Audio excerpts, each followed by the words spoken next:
महाबलीपुरम एक पुराना port town है। ये सादर्न इंडिया में है। ये टाउन कोरोमंडल कोस्ट पर आराम से बसा हुआ है। ये कोस्ट बंगाल की खाड़ी से मिलता है। महाबलीपुरम की हिस्ट्री में बहुत इंपॉर्टेंस है। ये शुरुआती इंडियन आर्ट और आर्किटेक्चर का खजाना है। दुनिया भर से बहुत सारे विजिटर्स यहाँ आते हैं। वो इसके यूनिक स्टोन वंडर्स देखने आते हैं। महाबलीपुरम का महत्व सच में बहुत गहरा है। ये इंडिया के शानदार पास्ट की एक खिड़की जैसा है। ये टाउन पुराने कारीगरों की आर्टिस्टिक स्किल्स दिखाता है। ये ज्यादातर 7th सेंचुरी सी में डेवलप हुआ था।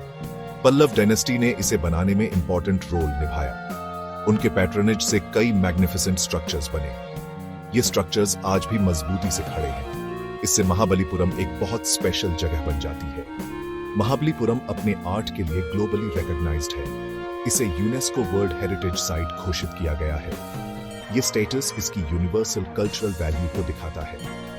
इस साइट में रॉक कट टेम्पल्स और मोनोलिथिक रथ हैं। यहाँ बड़े ओपन एयर बेस रिलीफ्स भी हैं। ये एलिमेंट्स सब मिलकर एक यूनिक आर्टिस्टिक लैंडस्केप बनाते हैं। महाबलीपुरम को स्टडी करने से हम इंडियन कल्चर को बेहतर समझ पाते हैं। इससे शुरुआती द्रविडियन आर्किटेक्चर की इंसाइट्स मिलती हैं। महाबलीपुरम का आर्ट सिर्फ ब्यूटी के बारे में नहीं है। ये हिंदू मिथोलॉजी की कहानियां भी बताता है।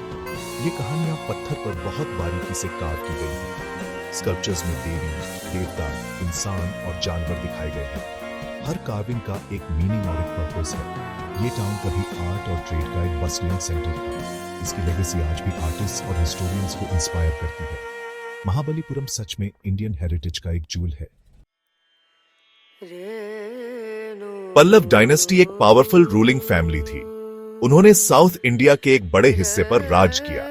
उनका शासन कई सेंचुरीज तक चला। पल्लव आर्ट और लर्निंग के बड़े पेट्रन्स थे। उन्होंने लिटरेचर और आर्किटेक्चर के डेवलपमेंट को एनकरेज किया। उनके शासन में कई टेम्पल्स और स्कल्पचर्स बनाए गए। महाबलीपुरम उनकी आर्टिस्टिक एक्टिविटीज का एक प्रोमिनेंट सेंटर बन गया। ये खास तौर पर 7th और 8th सेंचुरीज में खूब फला फूला। राजा नरसिंहवर्मन एक फेमस पल्लव रूलर थे। उन्हें मामल टाइटल से भी जाना जाता था। इसका मतलब है ग्रेट रेसलर। मामल्लपुरम या महाबलीपुरम टाउन का नाम उन्हीं के नाम पर रखा गया है। वो यहाँ के कई फाइनेस्ट मॉन्यूमेंट्स के लिए रिस्पॉन्सिबल थे। उनके विजन ने इस कोस्टल टाउन को एक आर्ट हब में बदल दिया। वो पल्लव पावर के लास्टिंग सिंबल्स बनाना चाहते थे। उनकी कोशिशों ने इंडियन आर्ट हिस्ट्री पर एक गहरी छाप छोड़ी। पल्लव राजाओं को इनोवेशन में गहरी दिलचस्पी थी। उन्होंने डिफरेंट आर्किटेक्चरल स्टाइल्स के साथ एक्सपेरिमेंट किया। महाबलीपुरम इस एक्सपेरिमेंटेशन को दिखाता है। यहाँ हम द्रविडियन टेम्पल आर्किटेक्चर के अर्ली फॉर्म्स देखते हैं। पल्लव इस रीजन में रॉक कट आर्किटेक्चर में पायोनियर्स थे। उन्होंने स्किल्ड आर्टिजन्स को चट्टानों से पूरे टेम्पल्स कार्व करने का काम सौंपा। ये इंजीनियरिंग और आर्टिस्ट्री का एक रिमार्केबल कमाल था। आर्ट्स के लिए उनका सपोर्ट अटूट था। पल्लवों का कंट्रीब्यूशन महाबलीपुरम से भी आगे तक फैला हुआ है। उनके आर्टिस्टिक स्टाइल ने दूसरे रीजन्स को भी इन्फ्लुएंस किया। ये मैरिटाइम ट्रेड लिंक्स के जरिए साउथ ईस्ट एशिया तक फैला। पल्लवों ने एक स्ट्रॉन्ग नेवी भी डेवलप की। इससे उन्हें ट्रेड और कल्चरल एक्सचेंज में मदद मिली। उनकी लेगेसी पत्थर के मॉन्यूमेंट्स में प्रिजर्व्ड है। ये मॉन्यूमेंट्स हमें उनके कल्चर और बिलीफ्स के बारे में बताते हैं। पल्लव सच में विजनरीज थे। पंचरथ मॉन्यूमेंट्स का एक फेमस ग्रुप है। ये महाबलीपुरम में मिलते हैं। पंच का मतलब है 5 और रथ का मतलब है चैरियट्स। ये स्ट्रक्चर्स मंदिर के चैरियट्स जैसे दिखते हैं, लेकिन ये एक्चुअल चैरियट्स नहीं है। ये मोनोलिथिक टेम्पल्स हैं। इसका मतलब है कि हर रथ एक ही बड़ी रॉक से कार्व किया गया है। ये टेक्निक अपने समय के हिसाब से सच में एस्टॉनिशिंग है। ये रथ पल्लव स्कल्प्टर्स की स्किल का सबूत है। इस कॉम्प्लेक्स में 5 रथ हैं। हर एक का नाम महाभारत के पांडव भाइयों में से एक के नाम पर रखा गया है। एक का नाम उनकी पत्नी द्रौपदी के नाम पर भी है। ये रथ हैं धर्मराज रथ, भीम रथ, अर्जुन रथ, नकुल सहदेव रथ और द्रौपदी रथ। हर रथ का डिस्टिंक्ट आर्किटेक्चरल स्टाइल है। वे अर्ली टेम्पल डिजाइन के डिफरेंट फॉर्म्स को रिप्रेजेंट करते हैं। कुछ की पिरामिडल छतें हैं, जबकि कुछ की बैरल वॉल्टेड शेप्स हैं। धर्मराज रथ सबसे बड़ा और सबसे ऊंचा है। ये भगवान शिव को डेडिकेटेड है। इसमें मल्टीपल टीयर्स और इंट्रिकेट कार्विंग्स हैं। अर्जुन रथ छोटा है लेकिन रिचली डेकोरेटेड है। ये द्रौपदी रथ के साथ सेम प्लेटफॉर्म पर खड़ा है। द्रौपदी रथ सबसे छोटा और सिंपलेस्ट है। ये एक छोटी हट जैसा है और देवी दुर्गा को डेडिकेटेड है। भीम रथ एलोंगेटेड है और इसकी छत बैरल शेप्ड है। नकुल सहदेव रथ का पिछला हिस्सा एप्सिडल या सेमी सर्कुलर है। ये रथ लाइकली कभी कंप्लीट या कॉन्सेक्रेटेड नहीं हुए, इसलिए शायद इनका इस्तेमाल वर्शिप के लिए नहीं किया गया। इन्हें आर्किटेक्चरल एक्सपेरिमेंट्स माना जाता है। ये बाद में बने बड़े स्ट्रक्चरल टेम्पल्स के लिए मॉडल्स का काम करते थे। पंच रथ द्रविडियन आर्किटेक्चर की वेरियस फीचर्स दिखाते हैं। इनमें विमान या टेम्पल टावर्स और पिलर्ड हॉल्स शामिल हैं। ये टेम्पल कंस्ट्रक्शन मेथड्स के बारे में वैल्यूएबल इंसाइट्स देते हैं। ये महाबलीपुरम की आर्टिस्टिक हेरिटेज का एक हाईलाइट बने हुए हैं। महाबलीपुरम की ग्रेटेस्ट आर्टिस्टिक अचीवमेंट्स में से एक है अर्जुन्स पेनेंस। ये एक massive open air base relief है। ये 2 बड़ी ग्रेनाइट बोल्डर्स पर कार्व किया गया है। ये कार्विंग करीब 27 मीटर्स लंबी और 9 मीटर्स ऊंची है। इसमें सैकड़ों फिगर्स हैं। इन फिगर्स में गॉड्स, गॉडेसेस, ह्यूमंस और एनिमल्स शामिल हैं। इस आर्टवर्क की डिटेल और स्केल ब्रेथ टेकिंग है। ये पल्लव स्कल्पचरल आर्ट का शिखर रिप्रेजेंट करता है। इस रिलीफ का सेंट्रल थीम स्कॉलर्स के बीच डिबेटेड है। एक इंटरप्रिटेशन के अनुसार ये अर्जुन को पेनेंस करते हुए दिखाता है। अर्जुन एपिक महाभारत के एक हीरो थे। उन्होंने भगवान शिव से पावरफुल वेपन्स पाने के लिए कठोर ऑस्टेरिटीज की थी। दूसरा इंटरप्रिटेशन है कि ये रिवर गंगा के डिसेंट को दिखाता है। ये कहानी बताती है कि गंगा स्वर्ग से पृथ्वी पर कैसे लाई गई। दोनों नैरेटिव्स हिंदू मिथोलॉजी में इंपॉर्टेंट हैं। ये रिलीफ इन कहानियों के एसेंस को खूबसूरती से कैप्चर करता है। अर्जुन पेनेंस का कंपोजिशन बहुत स्किलफुल है। फिगर्स को नेचुरलिज्म और ग्रेस के साथ कार्व किया गया है। एलिफेंट्स को लाइफ साइज में दिखाया गया है, जो एक सेंट्रल क्लेफ्ट की ओर बढ़ रहे हैं। ये क्लेफ्ट शायद रिवर गंगा को रिप्रेजेंट करती है। कई डिवाइन बीइंग्स, एस्थेटिक्स और मिथिकल क्रीचर्स दिखाए गए हैं। वे सभी इस ग्रेट इवेंट को देख रहे हैं, ऐसा लगता है। आर्टिस्ट्स ने रॉक के नेचुरल कंटूर्स का इफेक्टिवली इस्तेमाल किया है। इससे सीन में डेप्थ और डायनामिज्म आता है। अर्जुन पेनेंस के अलावा और भी नोटेबल बेस रिलीफ्स हैं। ऐसा ही एक एग्जाम्पल है गोवर्धनधारी पैनल। ये लॉर्ड कृष्णा को गोवर्धन हिल उठाते हुए दिखाता है। वो इसे इंद्रा के गुस्से से अपने लोगों को बचाने के लिए उठाते हैं। ये रिलीफ्स पब्लिक आर्ट का काम करते थे। ये लोगों तक रिलीजियस कहानियां और वैल्यूज पहुंचाते थे। ये पल्लव आर्टिस्ट की नैरेटिव स्कल्पचर में मास्टरी दिखाते हैं। वे एंशिएंट लेजेंड्स को पत्थर में जिंदा कर देते हैं। सेक्शन 5 चट्टानों से तराशे गए सैंक्चुअरीज। महाबलीपुरम के केव टेम्पल्स। महाबलीपुरम अपने रॉक कट केव टेम्पल्स के लिए रिनाउंड है।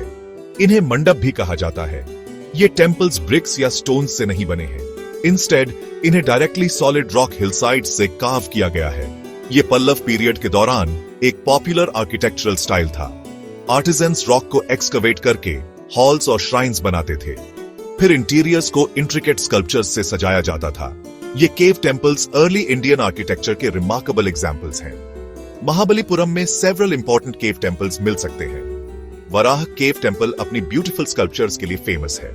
इसमें वाराह विष्णु के बोर इनकारनेशन को दिखाते हुए पैनल्स हैं। एक और पैनल विष्णु को त्रिविक्रामा के रूप में दिखाता है। महिषासुरमर्दिनी केव टेम्पल देवी दुर्गा को डेडिकेटेड है। इसमें दुर्गा द्वारा बफलो डीमन महिषासुर का वध करते हुए एक पावरफुल कार्विंग है। ये सीन एनर्जी और मूवमेंट से भरा है।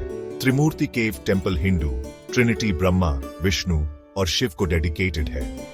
इन केव टेम्पल्स का टिपिकल लेआउट काफी सिंपल होता है। इनमें यूजुअली एक पिलर्ड हॉल होता है जो एक या ज्यादा स्मॉल श्राइन्स तक जाता है। पिलर्स खुद भी अक्सर एलैबोरेटली कार्व्ड होते हैं। कुछ पिलर्स के बेसिस पर सीटेड लायंस बने हैं। ये पल्लव आर्किटेक्चर की एक कैरेक्टरिस्टिक फीचर है। केव टेम्पल्स की वॉल्स लार्ज रिलीफ स्कल्पचर्स से डेकोरेटेड होती है। ये स्कल्पचर्स वेरियस डीइटीज और मिथोलॉजिकल सीन्स को दिखाती है। वे अपनी एलिगेंस और फाइन क्राफ्ट्समैनशिप के लिए जाने जाते हैं। ये cave temples important religious centres का काम करते थे। वे वर्शिप और रिचुअल्स के लिए स्पेसेस प्रोवाइड करते थे। वे पल्लवों की हिंदू गॉड्स के प्रति डिवोशन भी डेमोन्स्ट्रेट करते हैं। स्कल्पचर्स के लिए थीम्स का चुनाव उस समय के रिलीजियस बिलीफ्स को रिफ्लेक्ट करता है। केव्स को केयरफुली प्लान्ड और एग्जीक्यूटेड किया गया था। इन सैंक्चुअरीज को हार्ड ग्रेनाइट रॉक से बनाने के लिए इमेंस स्किल और पेशेंस की जरूरत थी। वे फेथ और आर्टिस्ट्री के एंड्यूरिंग सिंबल्स के तौर पर खड़े हैं। सेक्शन 6 द मैजेस्टिक शोर टेम्पल, शुरुआती स्ट्रक्चरल डिजाइन का एक प्रकाश स्तंभ। शोर टेम्पल महाबलीपुरम के मोस्ट आइकॉनिक लैंडमार्क्स में से एक है। ये बे ऑफ बंगाल के बिल्कुल एज पर लोकेटेड है। ये टेम्पल सिग्निफिकेंट है क्योंकि ये एक स्ट्रक्चरल टेम्पल है। रॉक कट केव्स के अनलाइक इसे स्टोन के ब्लॉक से बनाया गया था। ये साउथ इंडिया के ओल्डेस्ट स्ट्रक्चरल स्टोन टेम्पल्स में से एक है। ये अर्ली 8th सेंचुरी का है। इसे पल्लव किंग नारासिम्हावर्मन II, जिन्हें राजा सिम्हा भी कहा जाता है, के रेन में बनाया गया था। टेम्पल कॉम्प्लेक्स का डिजाइन यूनिक है। इसमें 2 मेन श्राइन्स हैं। एक श्राइन लॉर्ड शिवा को डेडिकेटेड है, दूसरा श्राइन लॉर्ड विष्णु को डेडिकेटेड है। लॉर्ड विष्णु को इस टेम्पल में रिक्लाइनिंग दिखाया गया है। एक स्मॉलर 3rd श्राइन भी प्रेजेंट है। मेन शिवा श्राइन ईस्ट की ओर राइजिंग सन की तरफ है। टेम्पल के पिरामिडल टावर्स या विमानास द्रविडियन आर्किटेक्चर की कैरेक्टरिस्टिक हैं। ये टावर्स टियर्ड हैं और कार्विंग से डेकोरेटेड हैं। शोर टेम्पल की लोकेशन बहुत ड्रामेटिक है। ये सी की विंड और वेव्स के सामने ब्रेवली खड़ा है। सेंचुरीज से इसने नेचर की फोर्सेस का सामना किया है। सॉल्टी एयर और वाटर ने इसकी कुछ फाइनर डिटेल्स को इरोड कर दिया है। येट ये अभी भी अपना मैजेस्टिक चार्म बनाए हुए है। टेम्पल कॉम्प्लेक्स कभी लार्जर था। लेजेंड्स शोर पर 7 पगोडास या टेम्पल्स की बात करते हैं। शोर टेम्पल को इनमें से एक माना जाता है। आर्कियोलॉजिकल एविडेंस सजेस्ट करते हैं कि नियरबाई और स्ट्रक्चर्स मौजूद थे। शोर टेम्पल आर्किटेक्चर में एक इंपॉर्टेंट ट्रांजिशन को मार्क करता है। ये रॉक कट टेम्पल से फ्री स्टैंडिंग स्टोन स्ट्रक्चर्स की ओर मूव दिखाता है। आर्टिस्टिक स्टाइल रिफाइंड और एलिगेंट है। कंपाउंड वॉल्स, नांदी बुल्स, शिव के माउंट की रोव्स से अडॉर्न्ड है। टेम्पल सिर्फ वर्शिप की जगह ही नहीं था, ये सेलर्स के लिए एक लैंडमार्क भी था। इसकी enduring presence ancient Indian art की रेजिलियंस को सिंबलाइज करती है। ये अपनी ब्यूटी और हिस्ट्री से विजिटर्स को फैसिनेट करता रहता है। Section 7 artistic signatures, Pallava sculptors के स्टाइल्स और टेक्निक्स। महाबलीपुरम का 8 डिस्टिंक्ट पल्लव कैरेक्टरिस्टिक्स दिखाता है। पल्लव स्कल्पचर अपनी ग्रेस और नेचुरलिज्म के लिए जानी जाती है। फिगर्स टिपिकली स्लेंडर और एलिगेंट होते हैं। उनके एक्सप्रेशंस अक्सर सेरीन और कॉन्टेम्पलेटिव होते हैं। आर्टिस्ट्स ने ह्यूमन एनाटॉमी को डिपिक्ट करने में डिटेल पर ग्रेट अटेंशन दिया। उन्होंने स्किलफुली एनिमल्स और मिथिकल क्रीचर्स को भी रेंडर किया। यह स्टाइल पल्लव पीरियड में इवॉल्व हुआ। अर्ली वर्क्स एक सर्टेन रोबस्टनेस दिखाते हैं, जबकि लेटर वंस ज्यादा रिफाइंड हैं। महाबलीपुरम की एक की फीचर आर्किटेक्चरल टेक्निक्स में ट्रांजिशन है। पल्लवों ने रॉक कट और स्ट्रक्चरल दोनों मेथड्स में महारत हासिल की। अर्ली मॉन्यूमेंट्स जैसे केव टेम्पल्स और रथ मोनोलिथिक हैं। वे सिंगल मैसिव रॉक्स से कार्व किए गए हैं। इसके लिए इमेंस प्लानिंग और स्किल की जरूरत थी। लेटर पल्लवों ने ड्रेस्ड स्टोन ब्लॉक्स का इस्तेमाल करके टेम्पल्स कंस्ट्रक्ट करना शुरू किया। शोर टेम्पल इस डेवलपमेंट का एक प्राइम एग्जाम्पल है। इस शिफ्ट ने लार्जर और मोर कॉम्प्लेक्स टेम्पल स्ट्रक्चर्स को अलाउ किया। पल्लव आर्टिजन्स द्वारा इस्तेमाल किए जाने वाले टूल्स रिलेटिवली सिंपल थे। वे लाइकली आयरन से बने चिजल्स, हैमर्स और ड्रिल्स का इस्तेमाल करते थे। हार्ड ग्रेनाइट रॉक के साथ काम करना एक चैलेंजिंग टास्क था। स्कल्प्टर्स को प्रिसाइज और पेशेंट होना पड़ता था। वे पहले रॉक सरफेस पर डिजाइन आउटलाइन करते थे, फिर वे ग्रेजुअली अनवांटेड रॉक को चिप अवे करते थे। फाइनल स्टेज में स्कल्पचर्स को पॉलिशिंग और फिनिशिंग करना शामिल था। इन टूल्स से अचीव की गई क्राफ्ट्समैनशिप का लेवल रिमार्केबल है। महाबलीपुरम के आर्टिस्टिक स्टाइल का लास्टिंग इंपैक्ट पड़ा। इसने द्रविडियन आर्ट और आर्किटेक्चर के डेवलपमेंट को इन्फ्लुएंस किया। यहां देखी गई कई फीचर्स बाद के साउथ इंडियन टेम्पल्स में स्टैंडर्ड बन गई। इनमें मल्टी टियर्ड विमानास और पिलर्ड मंडपास शामिल हैं। पल्लव स्टाइल एशिया के दूसरे पार्ट्स में भी स्प्रेड हुआ। इसने श्रीलंका, कैम्बोडिया और वियतनाम में आर्ट को इन्फ्लुएंस किया। यह पल्लव किंगडम की कल्चरल रीच को डेमोन्स्ट्रेट करता है। महाबलीपुरम का आर्ट ग्लोबल आर्ट हिस्ट्री का एक वाइटल चैप्टर है। सेक्शन 8 ग्रेनाइट में तराशी मिथोलॉजी, डिवाइन कहानियां और सिंबलिज्म। हिंदू मिथोलॉजी महाबलीपुरम के आर्ट की लाइफ ब्लड है। स्कल्पचर्स और रिलीफ सेक्रेड टेक्स्ट की कहानियों से रिच हैं। महाभारता और रामायणा जैसे एपिक्स ने इंस्पिरेशन दी। गॉड्स और गॉडेसेस के बारे में प्यूरानिक लेजेंड्स भी वाइडली डिपिक्ट की गई हैं। ये स्टोन कार्विंग सिर्फ डेकोरेटिव नहीं थी, वे लोगों को उनके रिलीजियस हेरिटेज के बारे में एजुकेट करती थी। उन्होंने डिवाइन कहानियों को सभी के लिए एक्सेसिबल बनाया। Temple walls in sacred narratives के लिए कैनवस बन गई। महाबलीपुरम में कई स्पेसिफिक मिथोलॉजिकल सीन्स मिलते हैं। अर्जुन्स पेनेंस रिलीफ जैसा डिस्कस किया गया एक मेजर एग्जाम्पल है। ये अर्जुन की डिवाइन पावर की क्वेस्ट या गंगा के डिसेंट को डिपिक्ट कर सकता है। वराह के विष्णु को उनके बोर इनकारनेशन में दिखाता है। वे भूदेवी द अर्थ गॉडेस को रेस्क्यू कर रहे हैं। महिषासुरमर्दिनी केव दुर्गा को बफलो डीमन से लड़ते हुए विविडली पोर्ट्रे करता है। ये सीन्स एक्शन और इमोशन से भरे हैं। वे इन इंपॉर्टेंट मिथ्स के की मोमेंट्स को कैप्चर करते हैं। सिंबलिज्म महाबलीपुरम के आर्ट में डीपली एम्बेडेड है। हर डीटी, पोस्टर और मोटिव का एक स्पेसिफिक मीनिंग है। फॉर इंस्टेंस, शिव को अक्सर ट्राइडेंट और क्रेसेंट मून के साथ दिखाया जाता है। विष्णु को कॉन्च और डिस्कस के साथ डिपिक्ट किया जाता है। लायंस और एलिफेंट्स जैसे एनिमल्स की प्रेजेंस भी सिंबॉलिक वेट रखती है। लायंस अक्सर रॉयल्टी और पावर को रिप्रेजेंट करते हैं, जो एक पल्लव एम्ब्लम है। एलिफेंट्स विजडम और स्ट्रेंथ को सिंबलाइज करते हैं। इन सिंबल्स ने डिवाइन के कॉम्प्लेक्स आइडियाज और एट्रीब्यूट्स को कन्वे करने में मदद की। महाबलीपुरम का आर्ट पॉलिटिकल पर्पसेस भी सर्व करता था।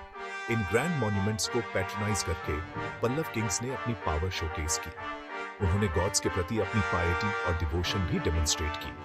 एपिक हीरोज और डिवाइन इवेंट्स के डिपिक्शन ने मॉरल वैल्यूज को रीइंफोर्स किया। यीशु ने सोशल ऑर्डर मेंटेन करने और रॉयल अथॉरिटी को लेजिटिमाइज करने में मदद की।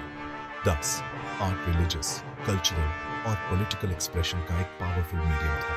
यीशु ने अर्थली रेल्म को डिवाइन वर्ल्ड से कनेक्ट किया। सेक्शन 9, एक एंड्यूरिंग लेगेसी, महाबलीपुरम का हिस्टोरिकल और artistic significance. Mahabalipuram Indian history में एक बहुत स्पेशल जगह रखता है। ये पल्लव डायनेस्टी का एक रिमार्केबल टेस्टमेंट है। उनके आर्टिस्टिक विजन और पैट्रनेज ने इस यूनिक साइट को बनाया। यहाँ के monuments early Dravidian architectural styles को शोकेस करते हैं।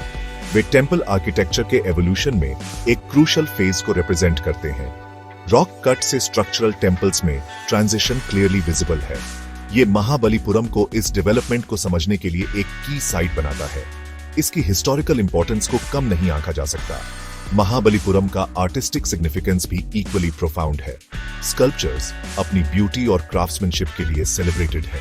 मोनोलिथिक रथ इंजीनियरिंग के मार्वल्स हैं। बेस रिलीफ्स नैरेटिव आर्ट के मास्टरपीसेस हैं। केव टेम्पल्स इंट्रिकेट कार्विंग्स और पावरफुल इमेजरी डिस्प्ले करते हैं। इन आर्टवर्क्स ने आर्टिस्ट्स और आर्किटेक्ट्स की जनरेशंस को इंस्पायर किया है। उन्होंने साउथ इंडिया में आर्टिस्टिक एक्सेलेंस का एक स्टैंडर्ड सेट किया। यहाँ डेवलप हुआ स्टाइल पूरे रीजन में आर्ट को इन्फ्लुएंस किया। महाबलीपुरम का इन्फ्लुएंस इंडिया के शोर्स से बहुत दूर तक एक्सटेंड हुआ। मैरिटाइम ट्रेड के जरिए Pallava art South East Asia तक पहुंचा।